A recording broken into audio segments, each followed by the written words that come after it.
Today we have with us Sri Martin, who is the founder and the CEO of the open source Moodle project.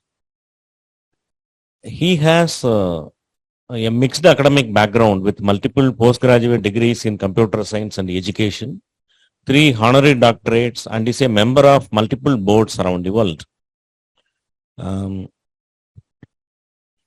He continues to focus on researching how open education technology can best support teaching and learning in open and human ways, with a keen interest in helping to produce a generation that can meet the UN's Sustainable Development Goals. He is also in the board of Open Education Global and the founder of Open EdTech Association. I'm glad to have Sir with us. He will talk on education and technology in education. Thank you.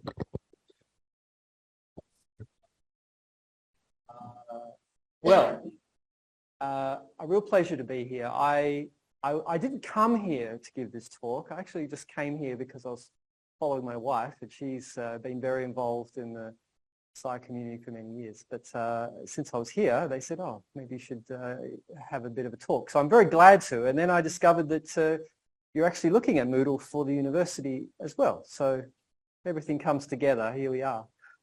I've got a lot of things I want to talk to you about, actually, and I'm going to go through them. I'm not sure what you know or don't know. We'll discover this. I want you to be very interactive. If you have questions anytime, ask them, okay, anytime. And I'll try and leave some good time at the end as well. We can have a discussion too.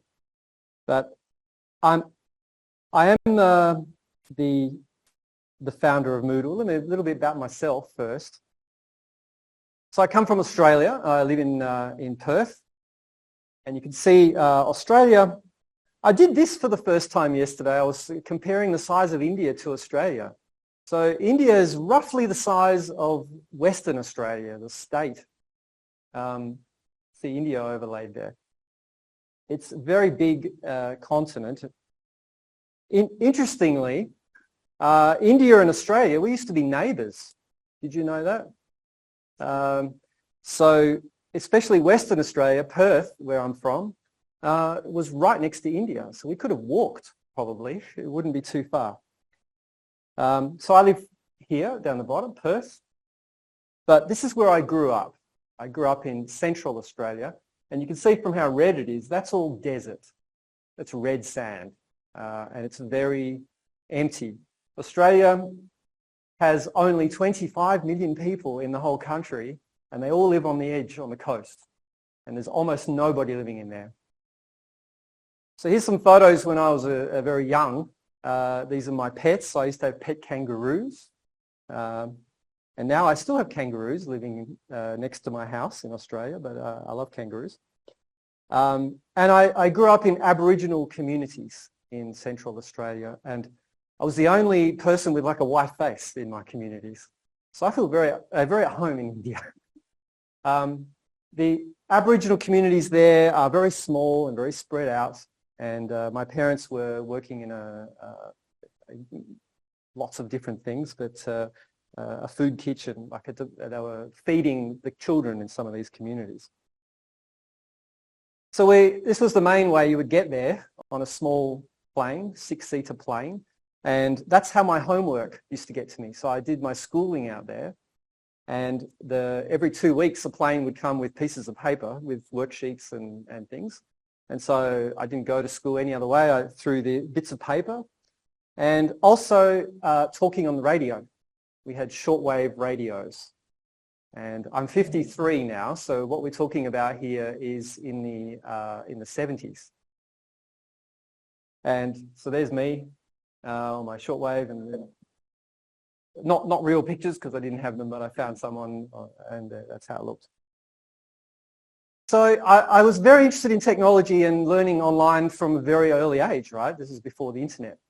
And I got very interested in computers very early. So early computers, some of you may remember early computers looking more like this. And that's how I got into programming and technology. and I won't bore you with my whole life, but I eventually did a computer science undergraduate and an honours in computer science. And I worked at a university for a while, and I got very interested in the problems of using the internet at this university I was working at in my 20s. And I started to develop software to make that process easier. And then I started to do more research in education. I realized I needed to know more about education. So I did a master's in science education and then a PhD in education as well while I was working at this university. So I'm very much about the technology and the education, and in the middle, how they join together, and that's EdTech, education technology. So my early experiments here turned into Moodle.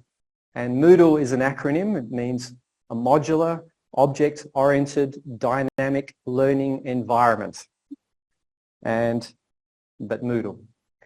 It's also a word, and not a very well-known word, but it is in some old big dictionaries, and it means, it's like a cross between muse and doodle. So it's like the act of learning while you're not trying too hard.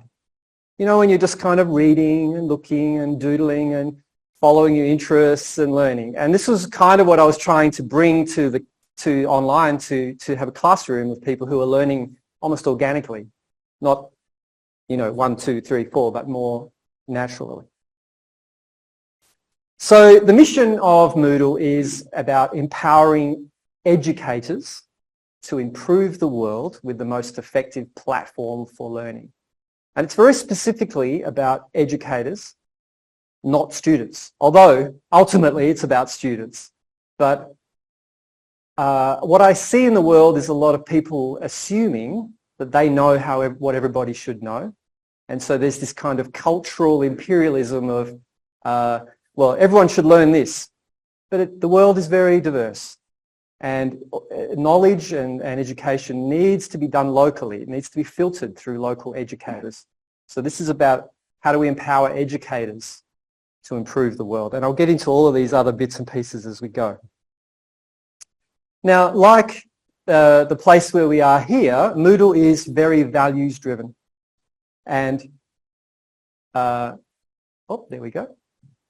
The values of Moodle are these 5. And so the first one is education. Now, education is not normally sort of seen as a human value, but I put it first because every moment is a moment of possible education. Every time you talk to somebody, every time you with somebody, and it could be your family, it could be someone you just meet randomly, it's a chance to exchange and learn from each other. And if you carry that in your life, that's a value, right? It's a human value. Secondly, openness. So we are very, very open. Our source code is open, and I'll explain that in a minute. Our processes, everything we do is open. We make everything as open as we possibly can. And that's very important because, it's actually easier to be open than it is to be closed. So it makes life more free and easy, so you're more efficient actually. And it also just enables things that you didn't expect. And I've heard, the way I've heard Swami talking about the very same things, the way you can't control everything, right? It's better to be open, let things flow. The third value is about respect, and that ties into cultural differences around the world, different people's opinions, different people. Human beings we're a very diverse bunch of people, and it's important to respect all modes of thinking, all people. Each human being is one person, as I like to say. I see us all as equal. Integrity is very important too. It's very important to be honest, if you say you're going to do something, then do that thing, and if you have that alignment, because especially when you have a volunteer organization, it's the only way that you can all come together over anything, if you have integrity. And finally, innovation.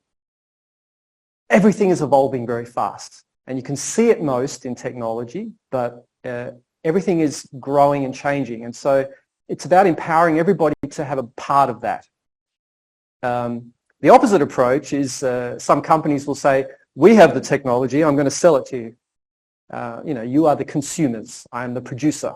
That's a very different approach. We don't work like that. We are a community, our Moodle community are all empowered to innovate and be part of the innovation, and that's what enables us to do what we do. You can see down here we are a certified B Corporation, and that's just a certification, and it took 18 months to get this certification, where they went through all of our processes and all the way we work, and it's a proof, if you like, that we are a purpose-based organisation. So we don't make profits. We're not a Silicon Valley company that with venture capital. It's not intended to make money. It's intended to achieve a purpose. And any money that exists is for the purpose. It circulates around like money does to get things done. So that's us. So the main organisation of Moodle is, we call it Moodle HQ, Moodle headquarters. It's about 250 people. And we are spread around the world. Very recently, we had a group of 70 people join us from India here in Hyderabad. So that was one of our partner companies called EABIUS. But now, as of next week, they'll be called Moodle India. And they joined us. So that's actually why why we came to India on this particular trip, was to have the big opening during the Holi festival, actually. So there'll be lots of colour, and we'll have a big celebration of that. But we're in 23 countries, 26 languages, very diverse group. And our job is to manage the wider project. And the wider project, well, let's start with all the people who use Moodle. So you can see here nearly 180,000 institutions that have registered. Now, it's optional. They opt into this. They don't have to tell us they're using Moodle, and most of them don't. But the people who have told us is 180,000, and some of those are very small. They're like a little school with, the smallest would be a homeschool, where you've got one student and two parents, right? That's the smallest school, like a tutoring situation. Up to the largest one that I know is 3.5 million students on one Moodle installation, and that's the Open University of China in Beijing. And they use Moodle to run the Open University of China. In fact, almost all the open universities in the world use Moodle. And I love that because they're very aligned with our values as well. But you can see there's about 315 million students that are using Moodle in some way on all those Moodle sites that are on the registered ones that we know about. And you can see here where it's used in the world, everywhere. Spain is a hot spot. Spain is like 95% of all education is done in Moodle in Spain. The US is just a little bit less in terms of numbers. The percentage is much lower because the population in the US is higher. And there's a lot more learning management systems like Moodle in the US. There's a lot of Blackboard and Canvas, and these are other systems that are around. Germany, Mexico, Brazil, France, Indonesia, Russia, India comes in at number 9 as the most Moodle sites. So about 5.1 thousand institutions use Moodle here in India. So you can see, what I was saying globally by continent. Africa actually is the continent that has the most, now we're just talking about higher education, so just universities and colleges. Almost everyone in Africa uses Moodle. South America, it's very big. Asia, it's quite big. Middle East. The US is the least, and because they have so many other platforms. But worldwide, it's about 2/3 of higher education use Moodle as a platform. So there's a lot of pieces to Moodle, but I'll just point out one, which is, I mentioned Moodle is free. So we give it away, right? It's completely free. The software is free. Anyone can just download it, not even tell us, and set up their learning site and go. But there is work in maintaining a website that handles thousands of students and teachers and content and everything, right? There's work to look after that. So with Moodle, there is a choice of the institution can have their own people do that work, or if they want to outsource it to experts, they go to one of our Moodle partners. And we have about 100 companies, I think I have a slide here, different companies around the world who just do services. They just do helping people with configuration, advice and customization and many, many services. And the model is 10% of what they earn, they send back to Moodle headquarters. And that's how I have the funds to hire 250 people to do all the work of building Moodle. So that's the sustainability part. And very much like the organization here, it's important to make sure that freedom is sustainable. Right? You can't just assume everything will be free without a plan. You need to have sustainability around it and make sure things are paid for and built, and that's how we do that. But there's also, we have a number of products, other things. We have a Moodle cloud service. We have an academy, which is if you want to learn how to teach online, we have free courses on our own little university called Moodle Academy. Anybody can go for free and take lots and lots of courses and learn how to teach online, and you learn how to use Moodle. Moodle Workplace is a special version of Moodle that's really designed for businesses and workplaces. That is not free. So, I don't mind if the US Army, who are a Moodle user, and the US Air Force actually, if they want to pay for Moodle, great. Please do, because that helps fund it, make it free for everyone else. So we have that. We have a free app as well, so you do everything on Moodle through an app. And MoodleNet is our solution for storing and sharing free open content. So open education resources. I'll talk about that. So that's some of the pieces. Now, we also have get-togethers sometimes. So this is some photos from our most recent conference we had in Barcelona. We had, it's a group photo there, and that was the party afterwards. That's me on the stage. And we had 840 people who came from 60 countries for the whole week. And we had a terrific just sharing. Everyone's presenting what they're doing with Moodle and sharing it with other people around the world. And educators are such giving people. I know everyone here, you wouldn't be in education unless you cared about people. And so everyone is there who's just so loving and caring, and they give freely of their knowledge and their learning and their research, and we all share and we all learn together as a group. And so that's why Moodle is such an amazing, fun project to be. And we also got 120 people from our own core team together there, which was amazing because most of them had never met each other before because we all work remotely.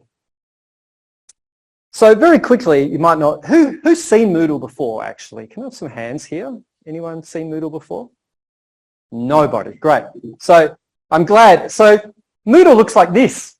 Now you might be thinking, well, that's not very fun. This is code, right? This is source code. This is actual programming code. And Moodle, the main Moodle learning management system consists of around 3 to 4 million lines of code like this. So that's what programmers are writing, and that's what they're all working on to make software. But when you look at it, it looks like this. And so it's a website. Here's a course. You can see some settings and participants and grades. These are the activities and resources kind of laid out in a time order. There's some navigation, there's a dashboard. If you're a teacher, you have a button to edit, and then it goes into editing mode and you can move things around and change the course and so on. This is what the dashboard looks like. So from a student point of view, usually you want to know what do I have to do now? Right? I've got 6 courses. What's my most urgent thing to work on, my next thing? So the dashboard brings all that together into one place, and you can see your assignments or activities you need to be part of. And that's what our mobile app looks like. So it's a really nice experience, very consistent, and it's offline as well. So if you have bad internet, you can download all the courses onto your phone, and you can do everything on your phone. You can do quizzes, you can write on forums, you can post or do stuff, you can work in a group project together and do it offline. And then when you have internet, it all synchronizes back to the server, and then everyone else can see what you've done as well. And that's really important with, as I'm sure you know, the internet is not always guaranteed. So let's talk about what's happening. Oh yes, question, yes. Is it works by doing the Yep. So can we say it's something similar but it's free? Is it the same? Not quite, because we're not giving you any content. We're just giving you like the shell, the tool, and teachers put their own content in. There is a product people use it. Yes, in a sense, it's a bit like Teams. Of course, not owned by Microsoft and a big proprietary expensive thing. But Teams is more discussion and documents. This is more educational activities. So there'll be more structured activities, particular processes. Open must be used. So, yes, right. And do we have like video calls and cities on the Yeah, it integrates with all the video platforms. So the teacher might say, in the first week, I want you to read this. I want you to post on the forum, introduce yourself. I want you to reply to at least 2 other people. And this can be made forced, is a requirement. And then I want you to do a little quiz. And then I want you to join this group video call all together at 4:30 on Tuesday. And then do this, and then do this. So like it's laying out all the activities. So each of those can be an activity that's built into Moodle, or it can be an activity outside of Moodle through an integration. So it connects to Teams, it connects to Zoom, it connects to Big Blue Button, which is an open source thing, so on. But also many other things. Yeah. Yeah, so what's the skill set that you need? I know you have some pluggers that actually can customize. So if someone wanted to use this with in-house people, what is it? CSS and JavaScript? What's the code base? No, you don't need to write code. It's called DevOps these days. Like DevOps is more operations. It's IT support kind of stuff. So you need to know how to probably run some sort of Unix. You can also run it on Windows, but I wouldn't recommend it just because Windows. But Linux or some Unix operating system, if you can download, install software, run it, set up backups, things like that, that's how you would get it running. It's just a customized, I mean, is it out of the box? Does it have a standard format? Like, the courses, settings, like that format, does it come out of the box like that? So imagine it, when you start a brand new empty course, it's kind of a blank page with the first week is probably filled in for you. And you can say add a week, add a week, add a week. It's all clicking on the interface. Yeah. Oh, yeah. Once it's installed, you use everything through the web. It's like a web application. And you just use it like any other website. So but you own it. It's on your server. You can just configure on the phone.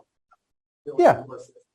Absolutely. Yeah. The other thing is, does it suit information system? Absolutely. It does. Yeah. So you just connect, and anytime somebody gets enrolled, they get pushed in the right courses, and now they're in that course. Is it limited? Like you have an open API, right? How does Yep. it connect? So there is a standard, there is a kind of all-in-one tool where you can do some configuration and say, go to this point and talk to the API here. That takes some expertise. And there are also lots of little plugins. So the M in Moodle, if you remember, anybody remember what the M stood for? Modular. Smart kid. So it's plugins, hundreds of plugins. And so anybody can write a plugin that links Moodle to Student Information System X, whatever. And then they'll share it we have 2,000 plugins in our plugin database. And you can add that plugin, and now you can easily connect to that system.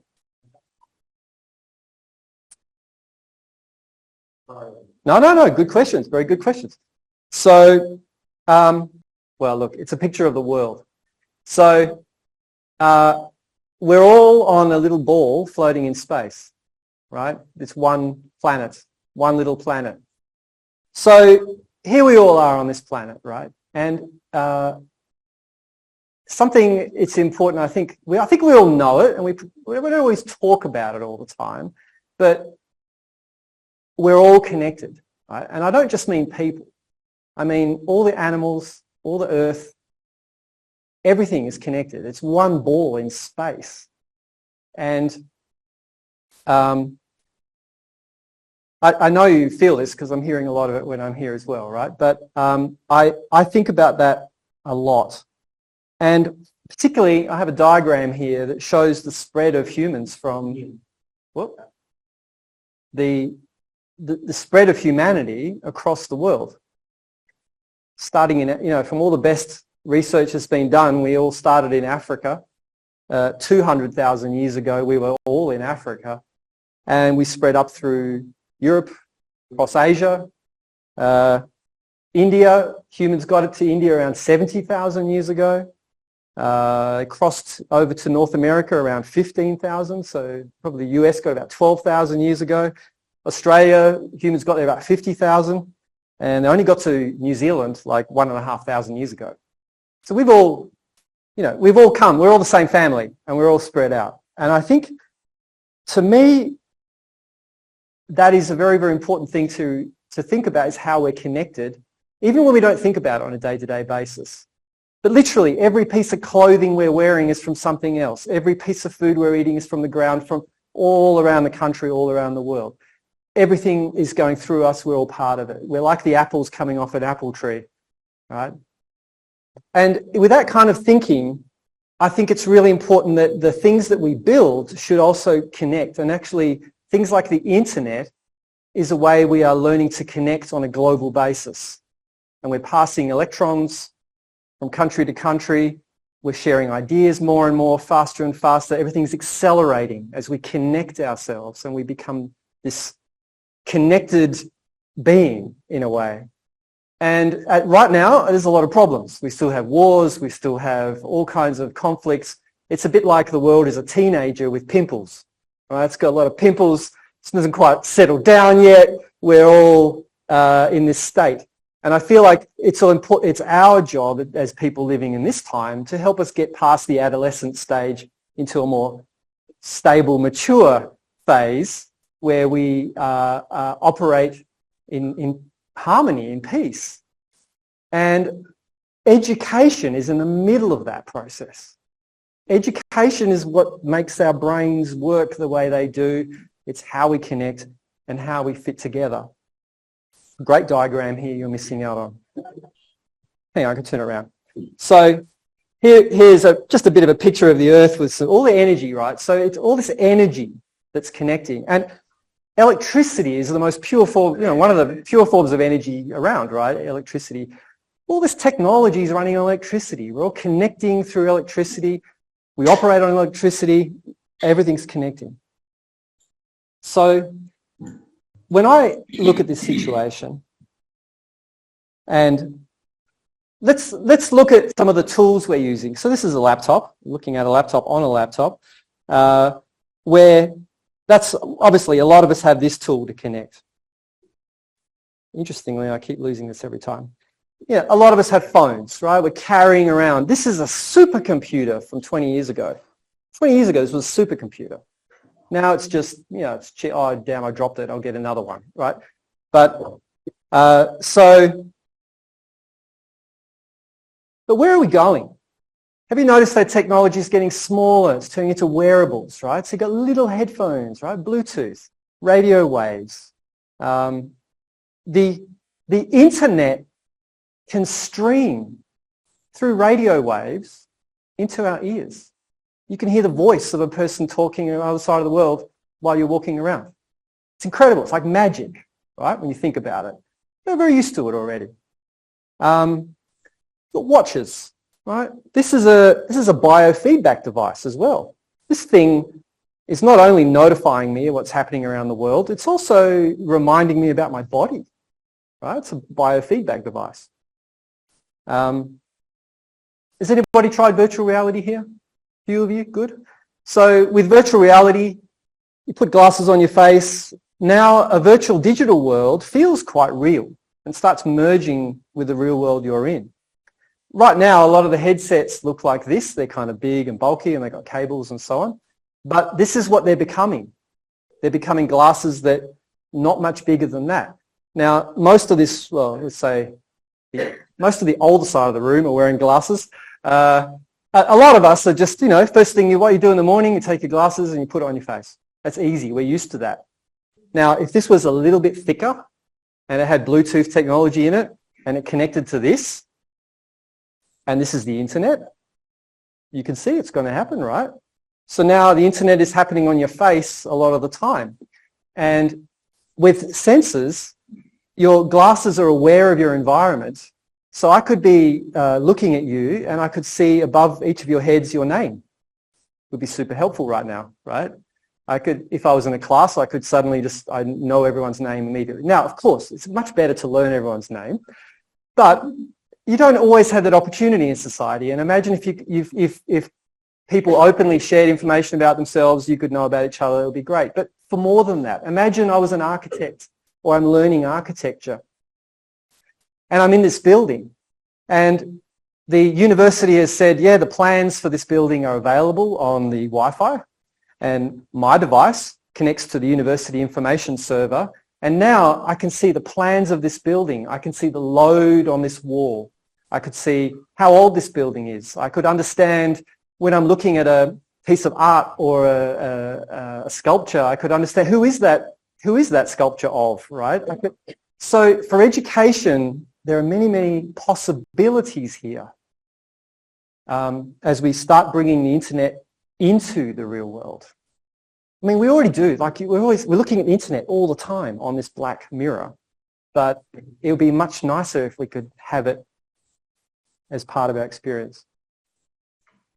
Yeah, actually, this is a real VR glasses, augmented reality glasses you can get right now. This is an actual working glass. So yeah, here's some pictures of what it might look like, right? So here's looking at this building. You can see a review of a restaurant that's happening there.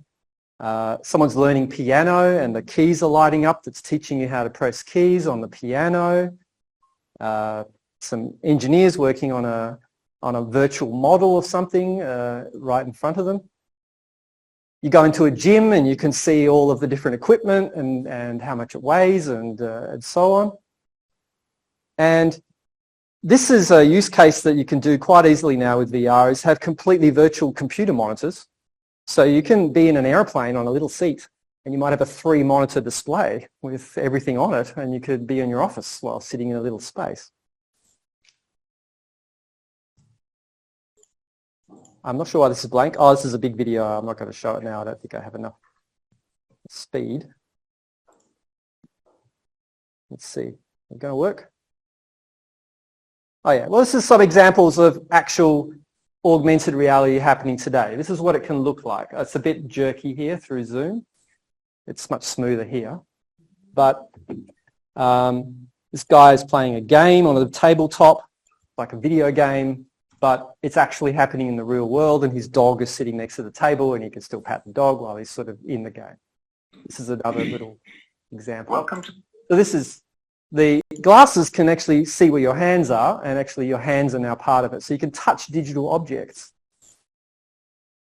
And there's the screens I was talking about.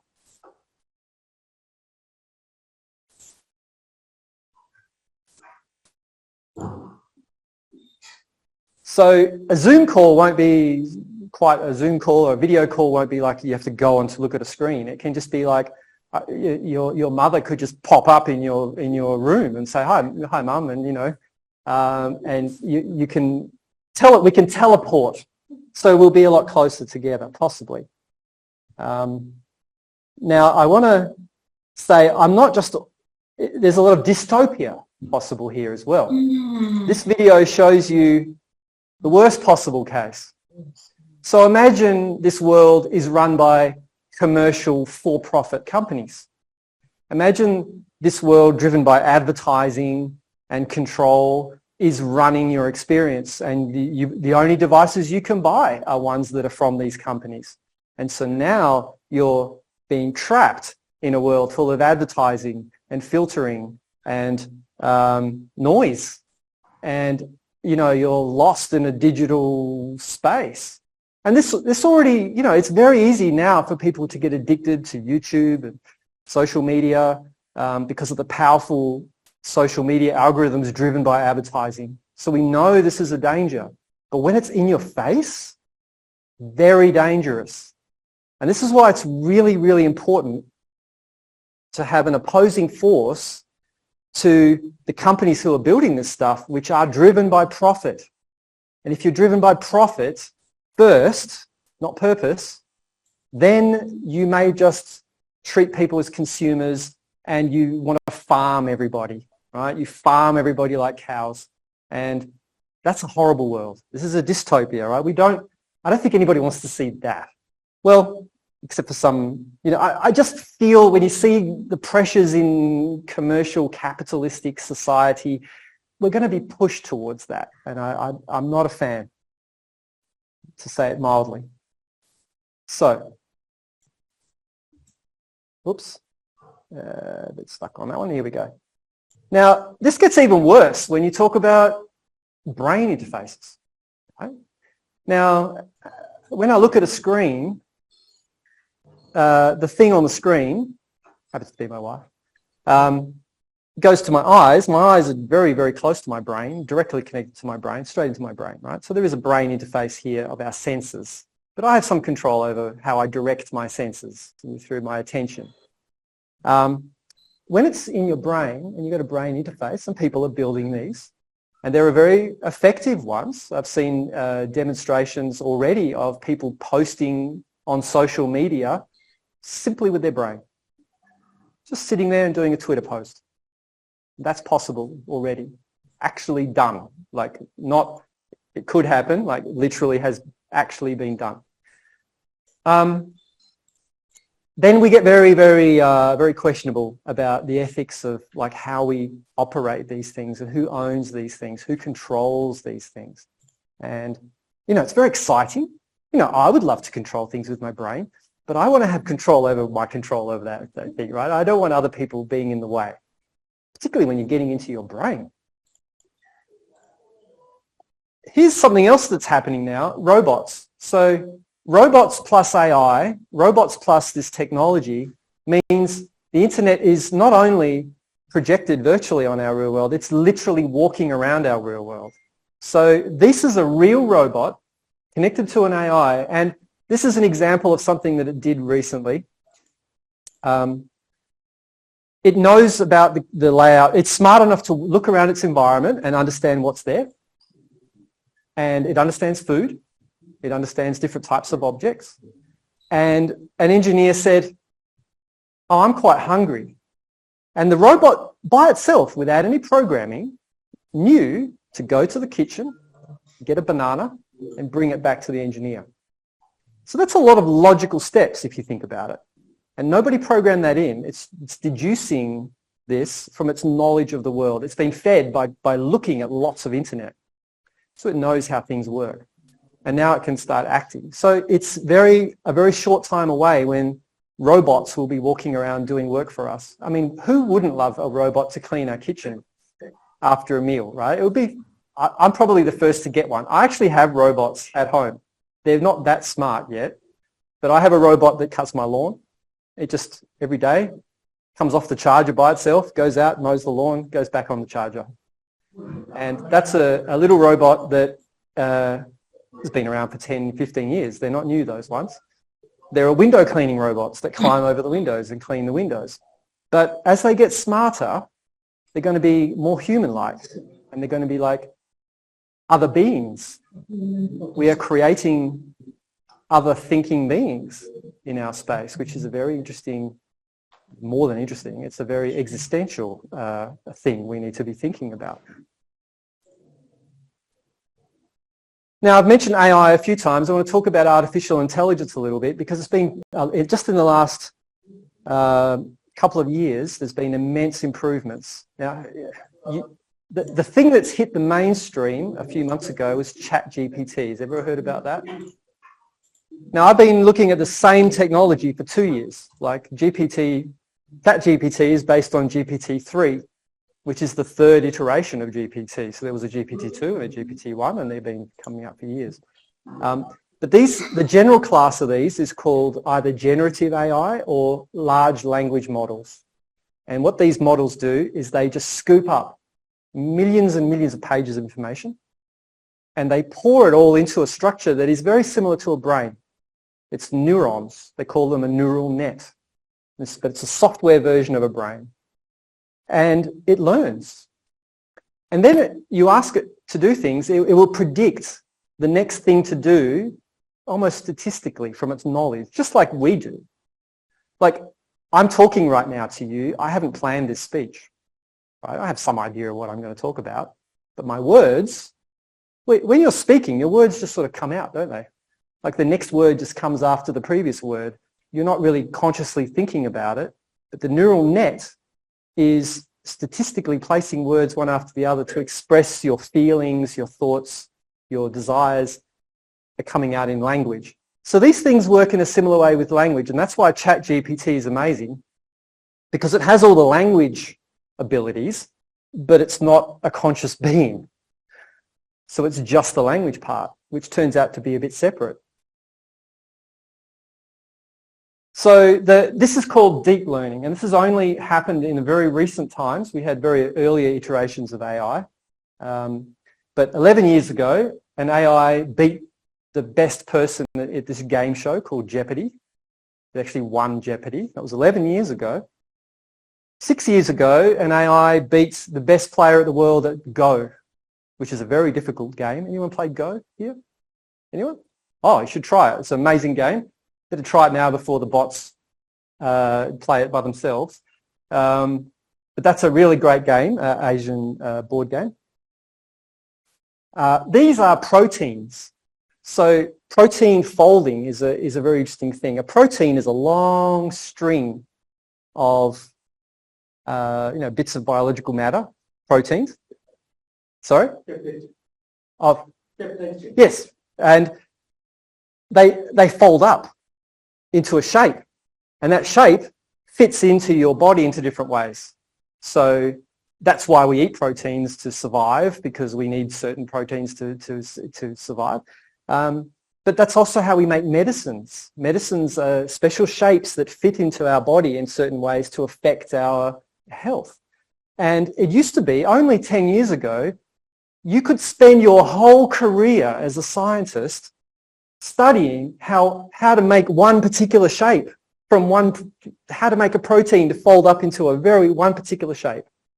And last year, an AI solved every known protein in the world. It was like 200 million or something, just like that. Just solved. So there is great potential here to improve science with AI. And we have AIs that can do all sorts of things. Now, have you all seen image generation before? Yep. I'll show you very quickly. So this is an image generator. This is a program running on my laptop. This is not on the web. This is no supercomputer. This is the laptop. Call out some things. I'll make a picture. I'll combine three things. Huh? Pizza. Okay, pizza. What else? A dog. And? Space. Space, and what was the other one? Mango. Bango. A mango. All right. Okay, so I'll just put a dog eating mango pizza in space. In space. Yeah, I did. So let's try it. So now that's a lot of random stuff, right? And there's probably never been that picture that existed before. It's running here on my laptop, remember? So it's doing some work. This is the neural net. The brain is thinking. Now the neural net has been trained on many, many millions of images. But it doesn't know what a mango is. It doesn't know what a dog is. Okay, that one's not great. Let's see. It's going to do a couple more. I mean, it's pretty good, but there is a dog in the pizza. That's not... You find... Oh, there we go. It's a bit better. I think it's behind here. Basically, anything you can think of, anything there's a word for, this brain on my computer can generate. Have we got it? Hey, there we go. That's getting better. it's quite incredible to think that everything in the universe is kind of in a brain on my computer, and it takes up about 4 gigabytes. It's not that much. And it can also visualize and imagine. It imagines it just like you would imagine. If I said draw a dog, you could draw me a dog. It wouldn't be a particular dog. It would be an idea of a dog that you from all the dogs you've ever seen, you could draw a dog. And that's how this is working too. I could explain more detail, but so that's that. I will show you one other thing quickly. This one is not running on my computer. This will be on the net. So let's hope the internet is working okay. So this is like ChatGPT. This is the GPT-3, which is the technology behind. So I'll just do write a poem about, give me some things quickly. What? Did you say something? No? Bangalore. Bangalore? Okay. So, something else. Modi. Okay. Modi. Is it got an H or not? I know. Is it Modi? No, it's. Oh, it's just the I. Yeah. PM Modi visiting Bangalore.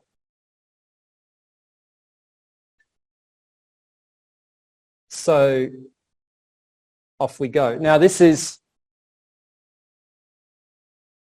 an august visit to Bangalore for Narendra Modi's, oh, it's a long poem. Stopover so grand, he came to spread hope and joy for citizens of the Silicon Valley to enjoy. The sight of the Prime Minister was an amazing one, a perfect chance to show the city had won, the ground filled with people so proud to welcome the leader and cheer out loud. Note it's rhyming as well. Modi was here to lend an ear to what, it's a double rhyme, to what the citizens had to say and hear. He had come to meet and greet the people of the city so sweet. The PM had come to promote and share his vision of a new India so rare. He spoke of development and progress, etc. Right? Now, this is what, there's no person here, there's no brain, there's no thinking as such. It really makes you question what is happening when you're thinking or creating, right?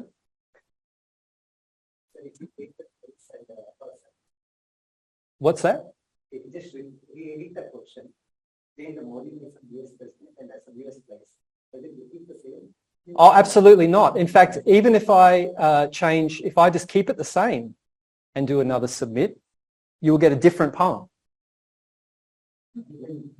Because it is, there's some randomness here, but there's statistically, the next letter is statistically generated from the last letter. It's just statistically generating stuff.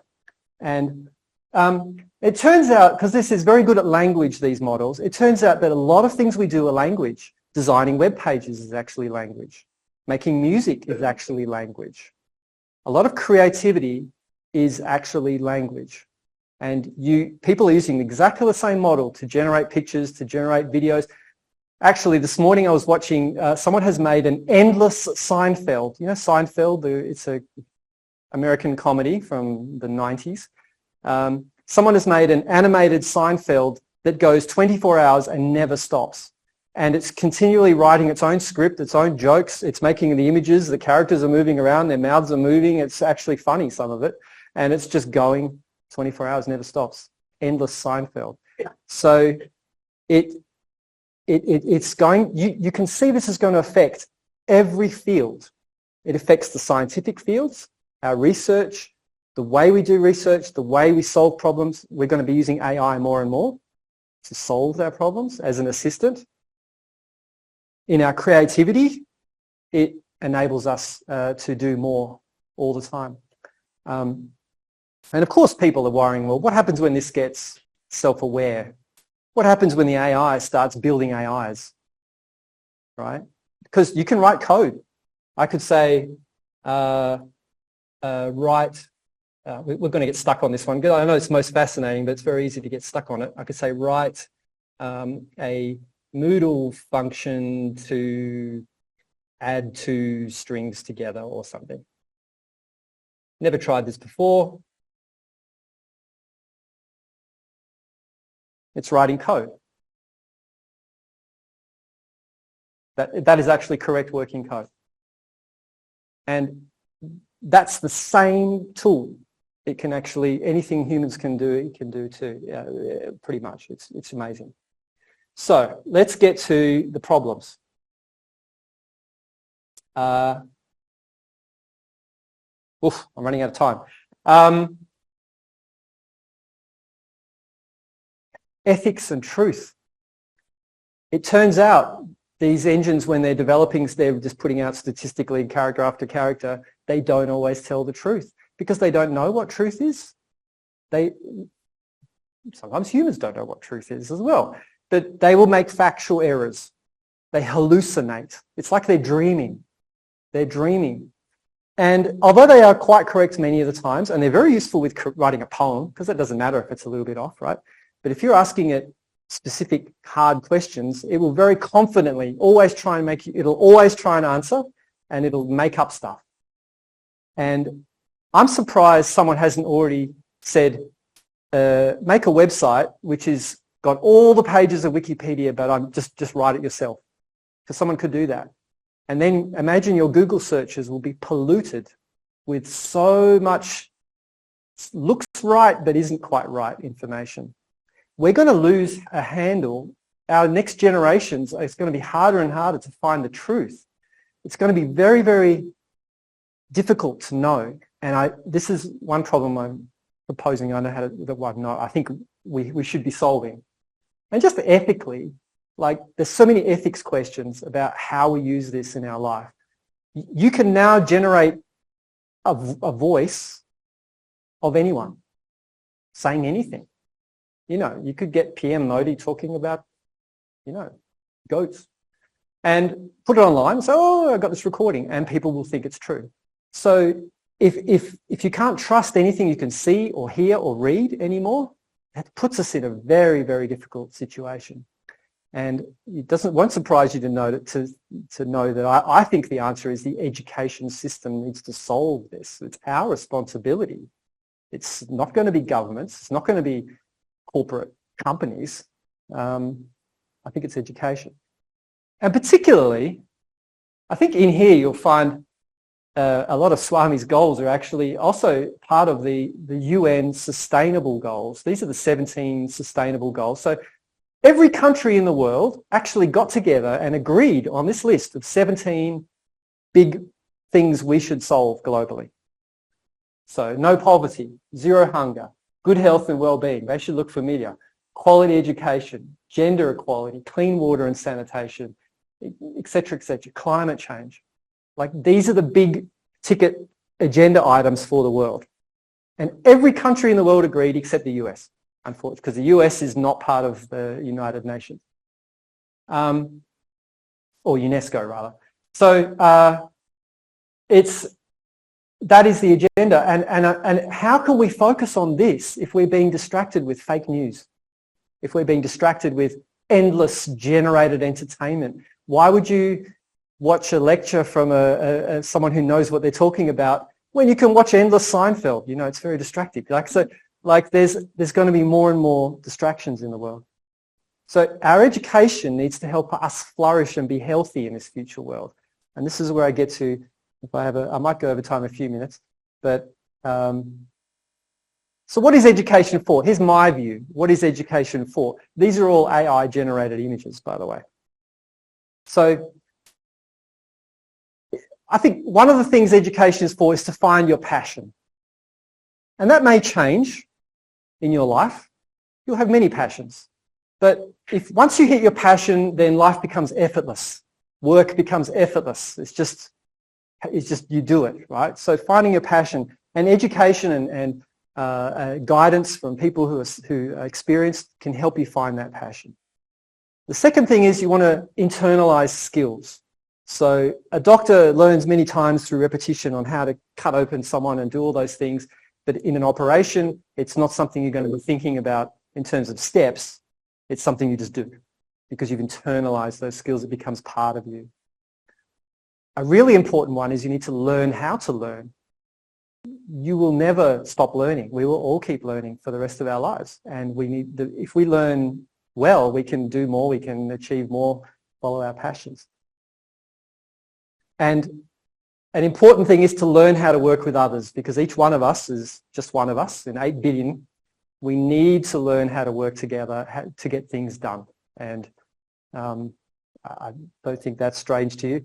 And the last one is, I think one of the most important, is to learn how we can help society, how we can contribute to the greater good. Now, you might have a sense of that, but you won't know practically how to do that unless you learn what's around you and what's going to work and what doesn't work and these sorts of things.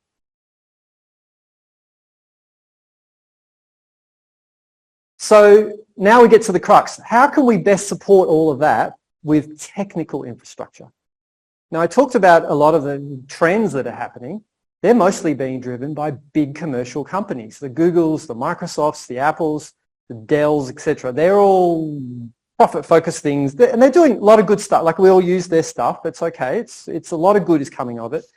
But is it the best? Is it doing all these things I'm talking about? Is it focused on education? Is it focused on the sustainable goals? I'm not so sure.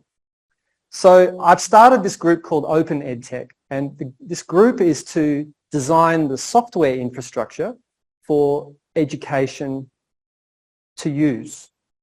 And Moodle is kind of an early example of that, but imagine something much bigger and more global and more partners and more people involved. So we kicked this off in 2019 in Barcelona. This was our first conference. And, oh, I'll tap that. Keep it on. The red one? I think the green one. It should be green. That's like UX issue. So we had a good start. We decided on our principles, and we've been building it slowly ever since. And this is kind of a map of the major pieces that we've worked out that we need to work on. Now, I can't show you this yet because we're still working it out, right? It's a big collaborative effort. It's global. One of the first things I had to do was create an association. So there's an association in Brussels just being finished called the Open EdTech Association, and everyone will join that as members. And so you need some sort of a legal structure to be able to do some things in the world, such as look for funding from big bodies and pay people and things like that. So I'll go very quickly through all these pieces, but there's a cloud, there's a OER repositories, educated classroom, learner dashboard, and organization environment. So very quickly, the cloud, what that gives us is a place on the internet that will be there forever. So as a learner, maybe you're 5 years old, you have a space there where you store your learning. It keeps track of your learning. It keeps track of your education. You own it. No one else owns it. And it will be there for the rest of your life. And it doesn't matter if companies shut down or governments change their mind. It doesn't matter. It's going to stay there forever. So we need to build something like that. It needs to be free for life. And it needs to be completely safe from risk. Funding changes, oppression, corporate takeover or pollution or destruction of the commons, like, it just doesn't matter. This is your space. You can trust it, and it's accessible only to you. Same for teachers and same for everybody. So that's something, and that's possible to build. One way to build that is by getting 90,000 higher education institutions. Imagine if each one of them donated one server. And now you have a cloud with 90,000 servers. Imagine your data is on that cloud encrypted, so only you can access it, and spread out amongst many, many machines. So half the machines go away tomorrow. It doesn't matter. There's copies. There's like blockchain kind of stuff. There's stuff, it's just sitting out there. So that's one way we can do it. And if the education field, if the education sector supported that, you could trust it. I mean, I would trust it if I knew all the universities were running it. And I could go on all day about there are examples of this already, similar stuff. Artificial intelligence, it's clearly an amazing, useful thing, but I don't trust Microsoft to run it. I don't want Microsoft looking at every single thing I do with my AI, right? I want it to be my AI. that works for me. It's like my best friend, sits in my device, and it helps me with my life. It's like an assistant. I'm like, this makes life easy for me. I'm like, hey, you know, I really want to get into, really want to become a doctor. I feel like I want to become a doctor. How do I become a doctor? And it goes, well, here's some paths for you, right? I haven't got the picture here, but here's an option for you. You can go and enroll at this free medical university right here, or you can go online and do these courses over there. Here are the pros and cons. And you go, yeah, that first one sounded good, you know, enroll me. And it goes off and enrolls you. It starts on March the 2nd. I'll let you know. It's like a perfect personal assistant.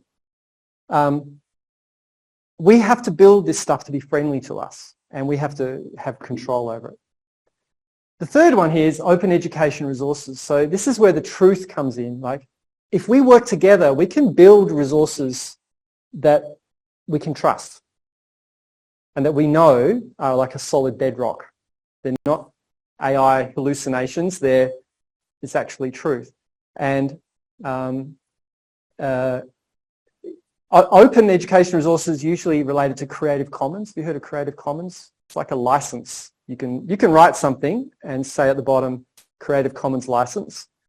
And that means other people are free to use it for whatever they want, and they can share it, they can change it, they can modify it, they can pass it on, and it sort of spreads. And there's a huge movement of this.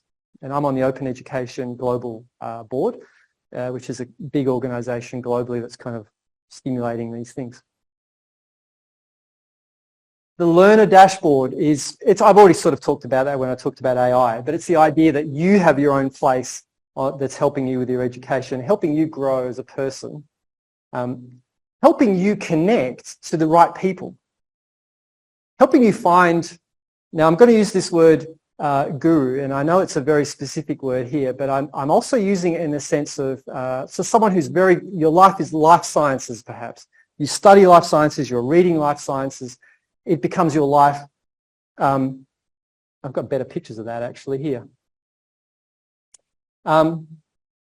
If you're supported by resources and skills and tools to connect to students, and if students can reach out and find the right people for them at that moment, the right teachers, then that's how lifelong learning is going to work. Just like you might find someone great on YouTube and you follow them, right? That's a very light follow. But you might say, okay, I'm going to stick with this person, and they're teaching me a lot. They're on a journey about this subject. It can be very specific. It might be about film cameras. And you go, okay, I'm learning from this person about film cameras.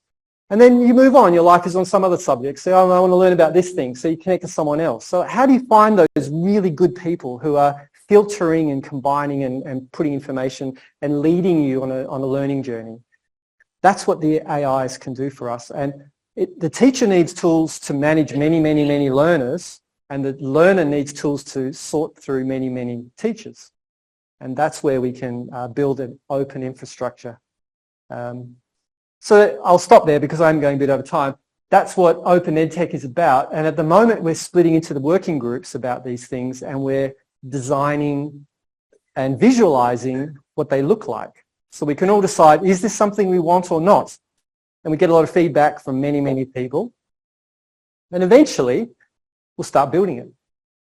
And if we can have it all supported by all the higher ed institutions in the world, then we are able to start solving some of those sustainable development goals for this planet, that we all share out in space. So thank you very much for listening. I appreciate it. Thank you. I don't know if any questions while we. Mark, can you share that site again? Yeah. Oh, there. OpenEdTech.global. And there are some chat rooms linked there on Matrix, which is an open chat platform. It's not WhatsApp. WhatsApp is Facebook, don't forget. They can read all your messages, even though they say it's encrypted, they can still read them, and they do, and they use it for their advertising.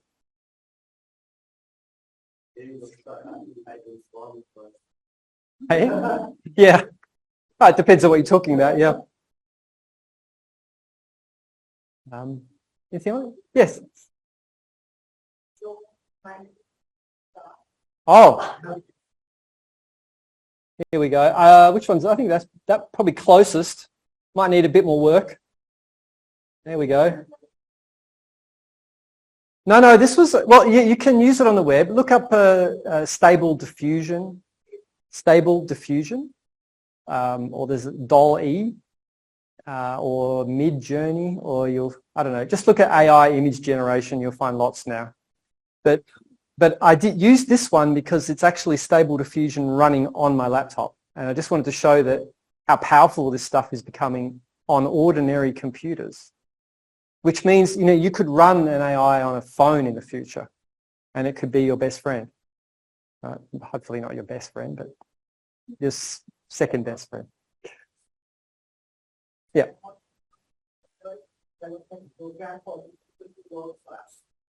So then, so I get them all to, I have forming Moodle. And then, they all said, I want to do maybe communication or I want to do skills and all of that.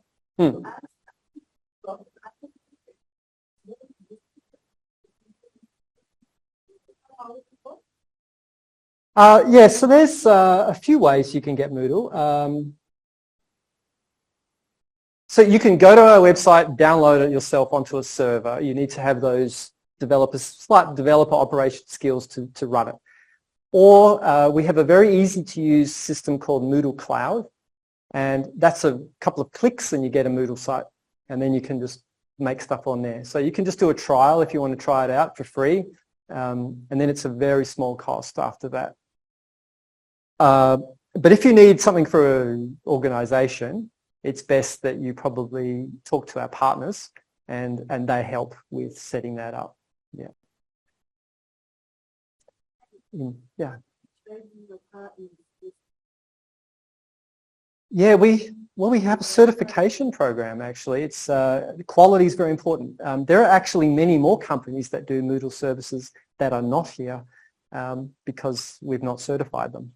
So we look at the skills of their staff. We look at the rigor of their hosting, security, things like that. I wouldn't recommend anybody unless we've done those checks. So yeah, it's not just you can't just sign up and be a partner. It's like a 6-month process. Yeah. So Moodle India, as I said, is the partner we've actually acquired here. And there's 70 people in Hyderabad who are doing Moodle services for the last 12 years or so here in India. And they're experts. They know their stuff. Yeah, it's been 20 plus years, 21 years. Yeah, it's my life work pretty much. Well, I started when I was 30, but I'll still be doing this stuff till I hit the grave, I think.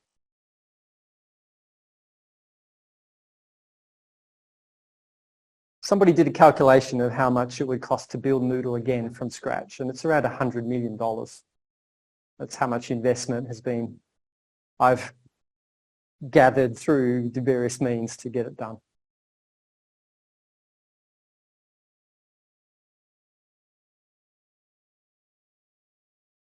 But it's free. Anyone else? Yes.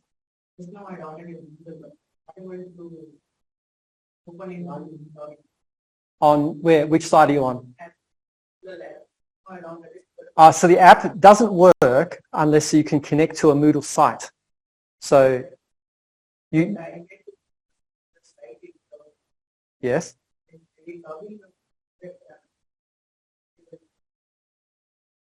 So yeah, you need the institution needs to create a Moodle site. Yeah. So your institution will have an address, a URL. That's what. No. It's designed for an institution, a school, university, or a school, or a company, or something. They create it. Yeah. As a student, you would then connect to the university site. So you put the URL and the username and password they give you. Yeah. Sorry. But even if you could get in now, there would be nothing because what are you connecting to? There's no courses. Yeah. It's not. And this is people your age have grown up with the internet having Facebook, WhatsApp services. right? The big services. But this is different. This is like everyone can run their own service. And so you're connecting to one of those, not a big central service. Oh, you could connect to Moodle Academy. Yeah, go to moodle.academy and make an account. And then you can use the app to connect to moodle.academy. That will work. That's free. Yeah. Two questions. How will you keep your quality control? First, second is how will you be protected from hackers? Protected from hackers. Well, they're both quite related, actually. So that's why we have the core team. Like the community may suggest many changes. That's right. Yeah, everyone's.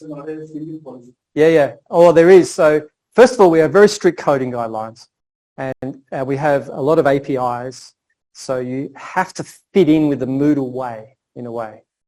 And even if you do that, if you submit code to the core team and say, I'd like this feature or something, and here's the code, it goes through 3 levels of review, like a basic review, an intermediate, and an advanced review, and a lot of discussion by the developers, and then they'll put it into Moodle. So that's why I need to hire a core team, because otherwise it would be chaos. And security, it's very similar. We have a whole infrastructure for people to report security errors. So like we have clients, like I said, like military, right? And you can bet when they take on software, they go through it and they put everything they can into studying, finding security problems. So we have many, many users around the world doing that. If any of them find a security problem, they have a mechanism for telling us, and then we fix it. And we have a mechanism for telling everybody about it and pushing out the changes. And we do that very quickly. And it happens almost never now. Very, because it's 20 years, we've pretty much made it very robust, very strong. But yeah, security is an issue. I mean, I remember probably 15 years ago, there was a bug that let students get into the grade book and, change some grades. You can imagine that was passed around students around the world on secret channels. So yeah, we got onto that pretty quickly and stopped it. But that's the advantage of a community, is that if one person fixes it, everyone gets the fix. Yeah.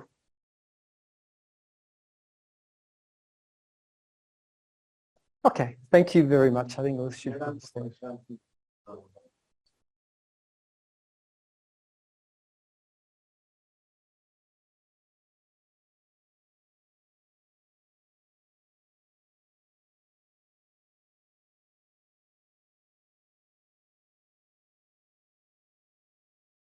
you, everybody, for joining. I think it was a very interesting session, very enlightening.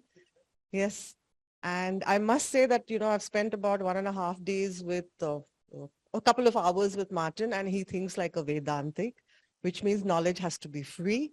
It has to be enabled. It has to empower. And that's a huge lesson that, I take away from him.